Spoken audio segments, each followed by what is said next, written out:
During World War II, many powers quickly fell to enemy forces.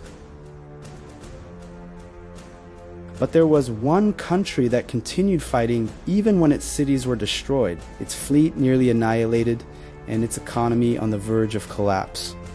That country was Japan. The big question is, why was it so difficult to defeat Japan?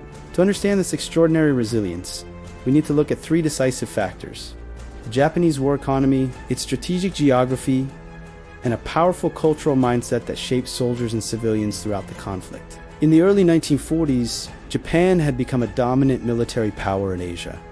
With the attack on Pearl Harbor in the country officially entered the war against the United States and its allies. In the following months, Japanese forces rapidly conquered territories: Philippines, Malaysia, Indonesia, Singapore. These conquests had a clear objective: to secure access to oil, rubber, and other essential resources to sustain the war effort. As an island nation, Japan relied entirely on maritime transport to keep its economy running. Merchant ships carried food, raw materials, and military equipment between the Japanese archipelago and conquered territories. Therefore, American strategists quickly realized that attacking this logistical network could deeply weaken Japan. United States Navy submarines began an intense campaign against Japanese merchant ships. Over the years, thousands of vessels were destroyed or damaged. This campaign had a devastating impact on the Japanese economy. As the conflict progressed, transporting resources between occupied territories in Japan became increasingly difficult.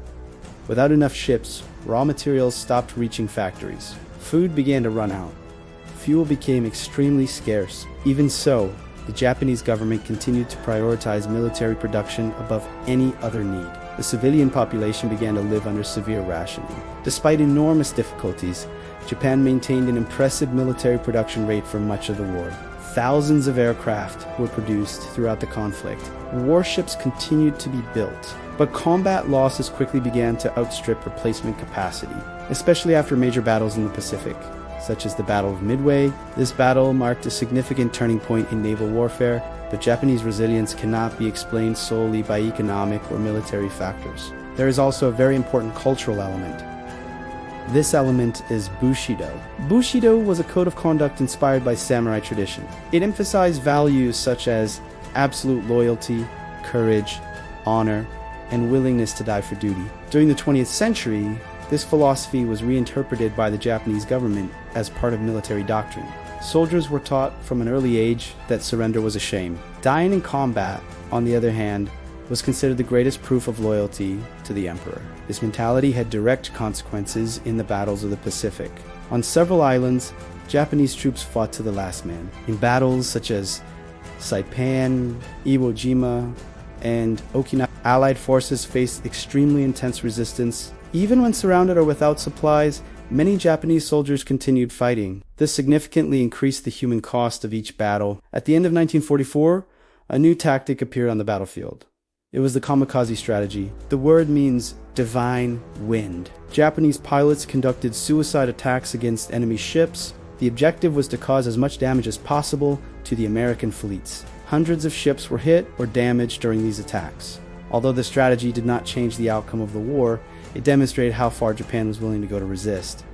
In 1945, the situation in Japan was critical. United States bombers began intense attacks against Japanese cities. One of the most devastating was the bombing of Tokyo, which destroyed large areas of the capital. Industrial infrastructure was collapsing, the population faced widespread famine and shortages. Even so, many Japanese military leaders still believed that an invasion of the archipelago could be resisted. The situation changed drastically in August 1945.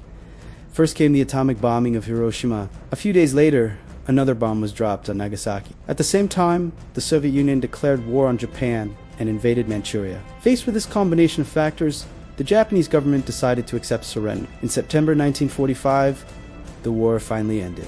Japan was one of the most difficult adversaries faced by the Allies during World War II, not only because of its military capacity, but also because of its culture of resistance and sacrifice. The combination of geography, economic mobilization, and an ideology based on honor created an enemy that fought to the extreme limits. These events left profound lessons about war, strategy, and the impact of ideologies on history.